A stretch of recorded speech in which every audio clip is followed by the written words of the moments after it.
Bine v-am găsit, dragilor, din Zodia Leu, oriunde v-ați afla.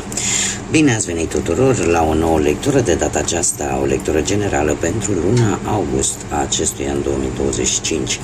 Așa că toți cei care aveți soarele, luna, Venus, ascendentul sau oricare alt aspect astral important pentru voi din harta voastră natală și care are legătură cu Zodia Leului, atunci această lectură este de asemenea și pentru voi. Ca de fiecare dată vă reamintesc faptul că deciziile și alegerile pe care voi le faceți vă construiesc viitorul, așa că fiind o lectură generală vă rog să luați decât acele mesaje care rezonează cu voi, iar restul lăsați-le să zboare în univers, pentru că sigur sunt pentru alte energii care într-o mai mică sau mai mare măsură au o legătură cu Zodia Leu. Așa cum mulți dintre voi care deja mă urmăresc de ceva vreme știu, am scos câte o carte din minunatul oracol al frunzelor de ceai, câte o carte pentru fiecare săptămână a lunii august. Să vedem așa în mare cam despre cu ce iese în evidență această lună pentru voi. Și începem cu prima săptămână, avem vulturul. Se pare că aveți un triumf vis-a-vis de anumite probleme, vis-a-vis de anumite obstacole cu care v-ați confruntat în ultima vreme. E posibil să vină acest triumf sub forma unei vești. Ei, și continuăm cu miracolele. Avem diamantul din a doua săptămână a lunii august, care îmi spune că vei primi sau vei dărui un prețios cadou. Adică la fel de bine puteți să dăruiți sau puteți să primiți. Eu cred că va fi unul primit, veți primi un cadou prețios. Și asta dintr-un simplu motiv, că mulți dintre voi își vor celebra în luna lui august ziua de naștere, așa că de ce nu? În a treia săptămână avem o conexiune importantă cu o energie masculină, care e posibil să aibă, așa ca și descriere, pomeții foarte proeminenți, o privire ușor asiatică, aș spune, ochii ușor asiatici, cu sprâncene arcuite, posibil părul cu șuvițe de păr blond sau alb și în general cu părul drept. Dar e ceva important această conexiune. Poate să fie legat de relație sau pur și simplu orice altfel de conexiune. Avem hamacul în cea de-a patra săptămână din august, care ne vorbește despre ce ar putea să ne vorbească despre o mică vacanță. Simțiți nevoia de odihnă atât fizic cât și mental și e posibil ca unii dintre voi chiar să plece într-o mică vacanță la sfârșitul lui august, să aibă programată o vacanță sau pur și simplu voi simțiți nevoia de un pic de odihnă atât fizică cât și psihică, mentală. Haideți să vedem ce ne spune și tarotul, ce vine pentru dragii mei din Leu în luna lui august. Să intrăm un pic așa în pâine și să vedem ce vine pentru dragii mei din Leu. Și desigur începem cu partea profesională, cu munca. Da, ați avut v-ați luat un timp destul de lung, aș spune, în a vă gândi foarte bine ce veți face pe planul ăsta al muncii. Nu știu dacă Zodia Fecioară să vă spună ceva sau zodiile de aer, Gemeni, Balanță, Vărsător, să aibă oarece legătură cu partea asta profesională, dar pe partea asta a muncii se pare că sunteți într-un mic blocaj în cazul în care vă căutați un job și nu e tocmai, cel puțin v-ați dat seama că nu e un moment tocmai propice de a face schimb de loc de muncă, da? De a lăsa un loc de muncă a căuta un alt job. Pe partea asta a muncii trebuie să vă spun că deocamdată și luna lui august cel puțin prima jumătate a lunii august, avem un 7 de monede. Lucrurile se vor mișca destul de încet. Chiar dacă vouă nu prea vă place să pierdeți timpul în lucruri care nu prea vedeți rezultate, totuși, să zicem că cu partea asta a muncii lucrurile stau destul de bine, da? Cei care poate au căutat destul de mult timp să găsească un job, apar șanse, sunt șanse, nu vă dezamăgiți pentru că ele sunt șanse. Chiar aș spune că pentru cei care căutați un job până la sfârșitul lui august, e posibil ca cineva care să aibă legătură cu zodiile de aer, așa cum am mai spus, Gemeni, Balanță, Vărsător, e posibil să fiți ajutați să găsiți acest job cu ajutorul unei energii care probabil să aibă legătură cu aceste zodii de aer. De asemenea, ce ar mai fi de spus? Faptul că recompensele cumva vor veni. E posibil ca pentru unii dintre voi să vină mici recompense bănești, dar nu ceva wow. Totuși, trebuie să vă spun că veți face mari progrese. Veți face mari progrese pe planul ăsta profesional, posibile avansări și eu aș mai spune că pentru majoritatea dintre voi, cineva care este mai în vârstă decât voi va juca un rol destul de important în viața voastră profesională, la modul general. Haideți să vedem cu bănuții cum stați, dragilor. Dragilor, voi cu bănuții ați stat destul de bine, chiar ați avut o victorie, aș spune, ori că ați câștigat o sumă de bani, ori ați reușit să rezolvați o anumită problemă bănească, financiară, prin propriile voastre eforturi, prin energia pe care voi ați consumat-o, prin efortul pe care voi l-ați făcut, posibil să fie legat niște bănuți legați și de muncă, da? Ceva bănuți poate în plus, ceva aici s-a obținut. Prima jumătate din luna lui august vine e ușor karmică pe partea asta a banilor. De ce? Poate că unii așteptați un ajutor din partea cuiva pe care voi la rândul vostru l-ați ajutat. Sau așteptați să se rezolve o anumită situație, cum să spun eu, legată în general de bani, nu știu, legată de vreun credit, legat de muncă, niște bani care ar trebui să îi primiți în urma muncii voastre, sau pur și simplu așteptați un sprijin financiar. Acum, eu trebuie să vă spun un lucru, că avem și un cavaler de monede care îmi reprezintă zodiile de pământ, Taur, Fecioară sau Capricorn, pe cum bine vedem se repetă zodia Fecioară. Acest cavaler de monede mie îmi spune că lucrurile se vor mișca destul de încet vis-a-vis de așteptările voastre. Banii pot veni la voi din multiple locuri, că e vreo creștere la salariu, dar nu acum, că e vreo moștenire și etc. Da? Deci pot veni din multiple locuri. Problema este că vă mai trebuie un pic de răbdare. Cumva ceva pe voi vă va asigura că veți câștiga respectiva sumă sau că veți reuși să rezolvați respectiva situație, dar e nevoie de un pic de răbdare. Da? Un pic de răbdare și trebuie să vă spun că e posibil să existe o situație financiară care să ceară foarte multă responsabilitate și cum de asemenea, nu știu, poate o energie care are legături cu zodiile de pământ, așa cum am mai spus, Taur, Fecioară, Capricorn, cumva să-și țină cuvântul, să-și onoreze un compromis sau o promisiune. Așa că mai e un pic de așteptat vis-a-vis de o anumită situație, în speță, cum am mai spus, legată un pic și de karmă. Pe plan sentimental, cei care sunteți într-o relație, dragii mei, dragi, ați avut, nu știu dacă zodia Rac vă spune ceva, dar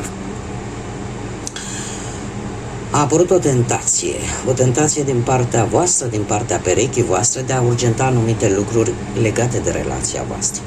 Într-adevăr, a fost foarte multă determinare, foarte multă hotărâre, dar care e posibil să fie adus anumite tensiuni în relația voastră. Poate să fie legată de o călătorie, de o mutare, da? Sau de ceva neașteptat care a apărut în viața voastră și nu prea ați dat cumva la pace. Problema este alta, că prima jumătate a lunii august pe voi ori vă obosește această situație care s-a creat în relația voastră, vă obosește în așa fel încât vă simțiți epuizați, ori pur și simplu, și aici mare atenție, să nu vă creeze chiar probleme medicale. Ce ar fi indicat, ceea ce îmi spun mie cărțile că ar fi indicat să faceți, este să comunicați acest lucru. Chiar dacă este o stare de, cum să spun eu, o stare de rău provocată de respectiva situație în sine, sau chiar dacă poate voi nu vă simțiți tocmai ok din punct de vedere medical, ar fi bine să discutați acest lucru cu perechea voastră. În felul ăsta puteți evita acest turn. Acest turn care poate veni în a doua jumătate a lunii august. Un turn este o stare bruscă, negativă, care vine în viața voastră și care vă dă lumea peste cap. Și bine, nu cred că o să vă facă. Acum, eu nu pot să vă las chiar așa și haideți să vedem cu ce rezultat ar veni în cazul în care nu se face această comunicare între voi. Și avem magicianul. Magicianul care îmi spune că depinde foarte mult de cum veți acționa voi. Faptul că eu din câte văd aici vreau să cred că cărțile cumva nu vor să-mi spună cum să termină. De ce? Pentru că depinde foarte mult de ce veți alege voi. De fapt, magicianul asta îmi spune.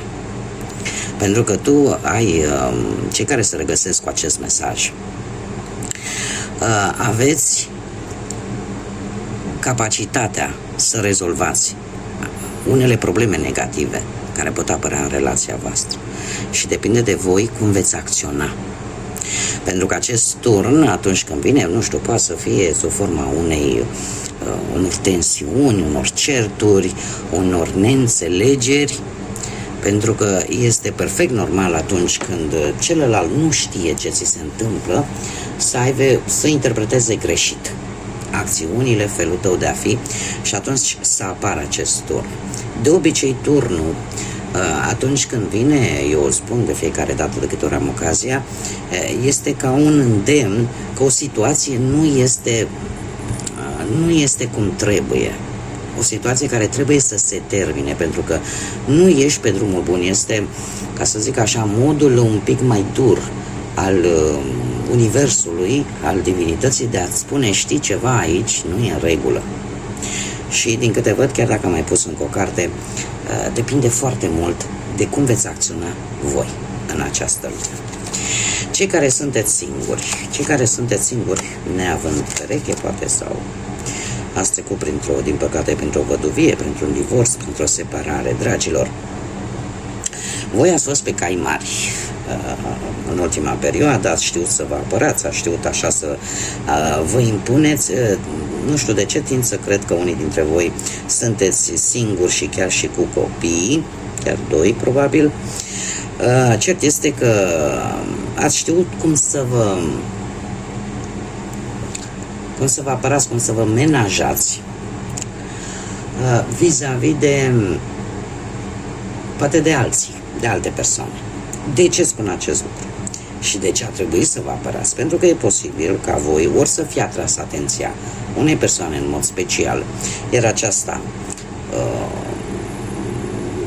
poate din cauza acestui lucru cineva să încerce să vă atace, dar ați știut să faceți față cu brio, să vă apărați teritoriul și să fiți pe o poziție de putere. Prima jumătate a lui aici Zodia Taur, nu știu dacă vă spune ceva, prima jumătate a lui august vine cu împărăteasa.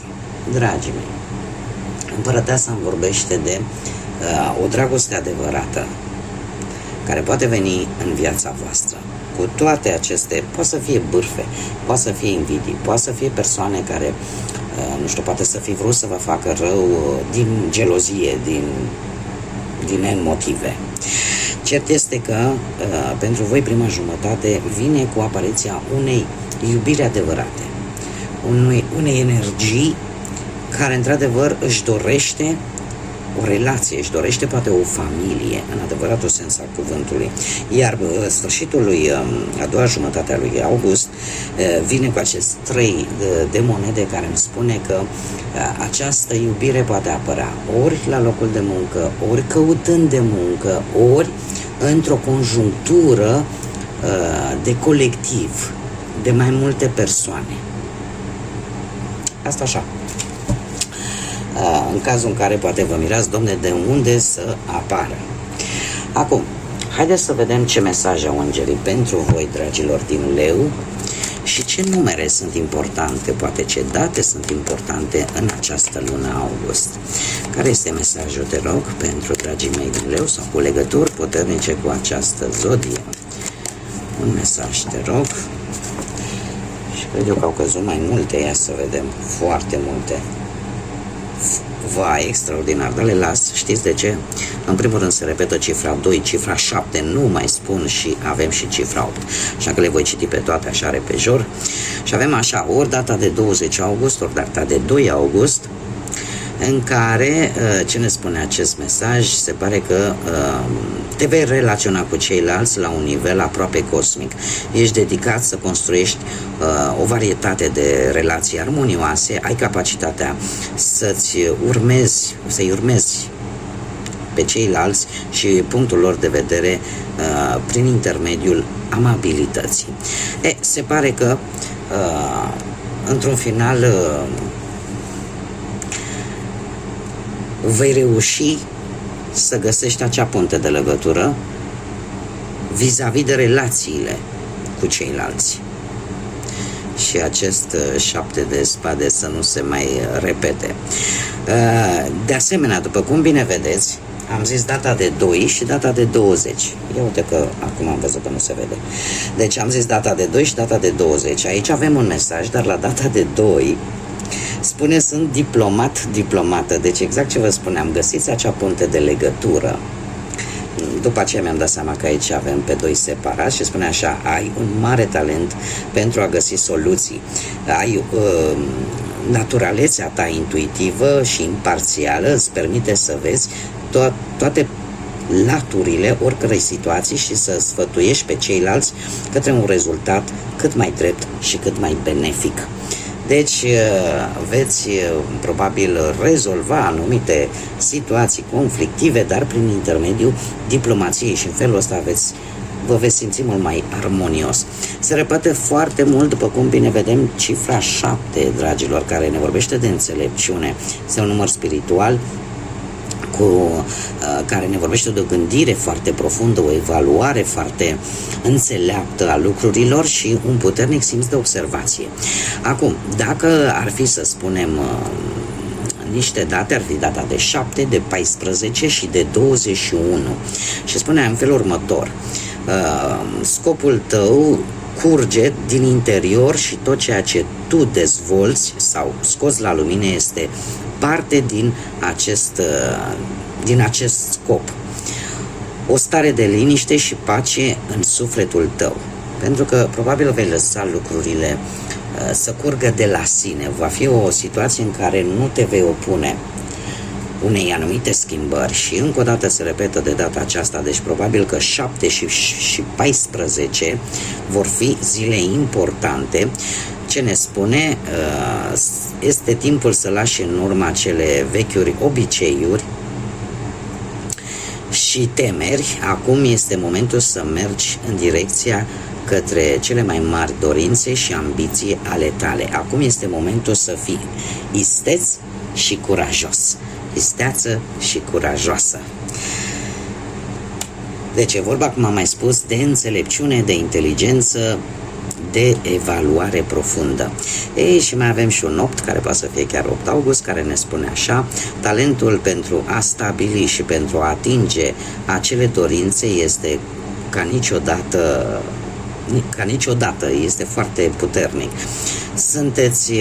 Voi sunteți autosuficienți și capabili să reușiți în ambițiile pe care voi le aveți. 8 reprezintă circuitul infinit al creației.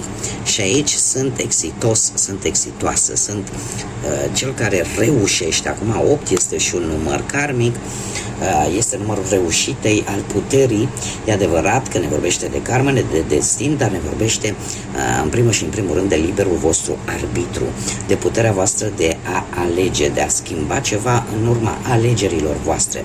Cum de asemenea ar fi bine să fiți atenți în data de 8 sau ce ține de acest număr 8, pentru că vine o schimbare foarte importantă care vă poate aduce prosperitate, vă poate aduce o reușită, folosindu-vă de, cum să spun eu, de să vă folosiți de liberul vostru arbitru, să luați decizia cea mai bună. Acum, haideți să vedem ce inițiale de nume, prenume, pseudonim sau porecle de persoane cu care voi veți interacționa de-a lungul lunii august sau care vor avea o conotație importantă pentru voi în această lună. Și să vedem, puteți să vă regăsiți, desigur, chiar și inițialele propriului nume.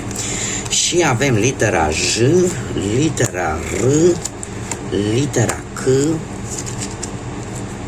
litera N,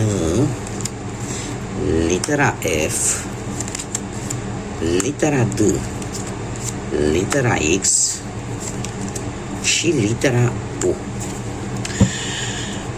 Bun, haideți să vedem acum și un mesaj important pentru voi, dragilor din Leu, din aceste 7 ale oceanului, să vedem care este mesajul pentru voi, pentru luna august. Un mesaj, te rog, pentru dragii mei din zodia Leu în luna lui august.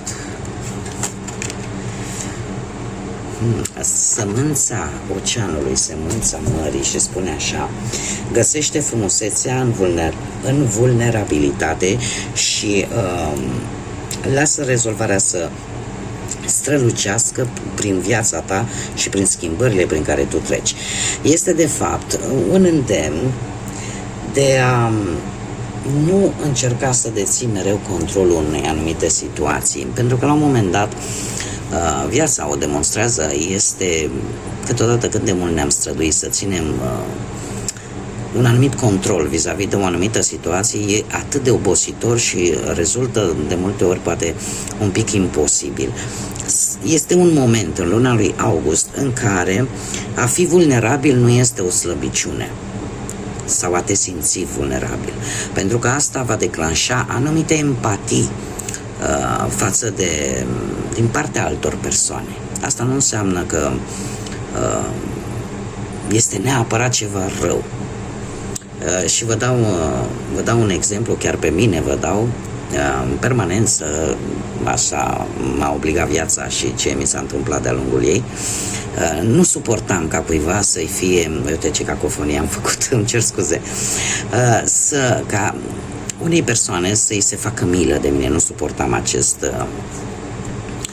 sentiment. Mi se părea că arată că sunt vulnerabilă, că sunt foarte slabă. Și lucrul ăsta m-a marcat de-a lungul timpului și mi-am dat seama că cu anii trecând, că la un moment dat devii vulnerabil. Chiar devii vulnerabil, indiferent cât de tare te-ai ține. Și atunci trebuie să accepti ajutorul, empatia și grija celor de lângă tine. Și sentimentul pe care ți-l dă atunci, că într-adevăr nu e obligatoriu să numai tu să ai grijă de ceilalți. Sunt persoane care pot avea grijă și de voi. Tocmai de aceea vine acest mesaj și spune că poți trece chiar și cu această de asta zice, găsește frumusețea în vulnerabilitate, găsește acea frumusețe în a te simți vulnerabil și lasă pe ceilalți să te îmbrățișeze, lasă-i pe ceilalți să vadă că și tu ești om și tu ai un suflet și că din când în când acel leu mai maestuos și care inspiră așa ceva special, totuși are nevoie și de mângâieri. Haideți să mai vedem ceva, că nu vă las eu chiar așa, și haideți să vedem ce ne spun zarurile astrologice. Ce vine pentru dragii mei din Leu în luna lui August? Și avem casa 11, luna și zodia Săgetător. Dragilor, casa 11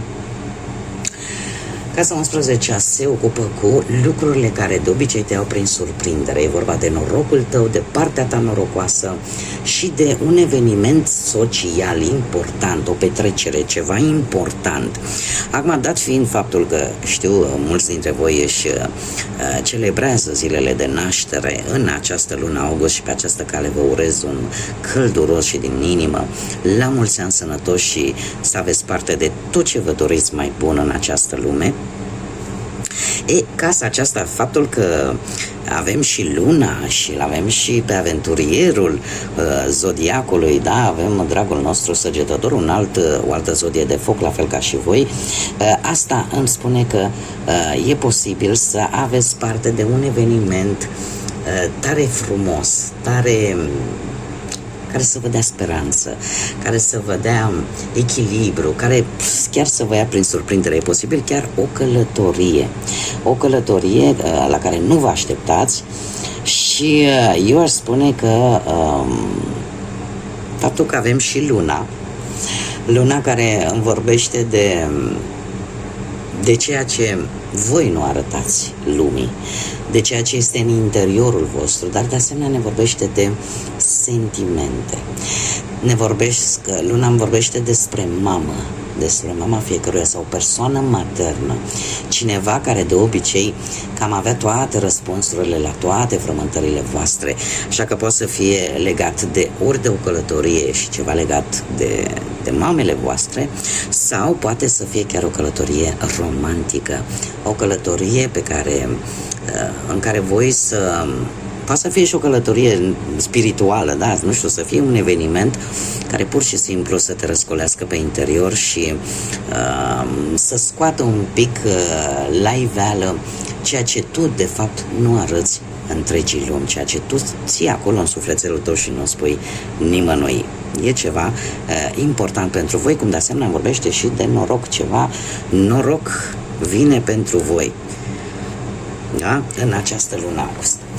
Bun, dragilor, cam atât am avut pentru voi. Eu vă mulțumesc pentru atenție, mulțumesc din suflet tuturor celor care sunteți alături de mine și mă îndemnați prin intermediul like-urilor, comentariilor și distribuirilor voastre și prin simplu fapt că vă abonați.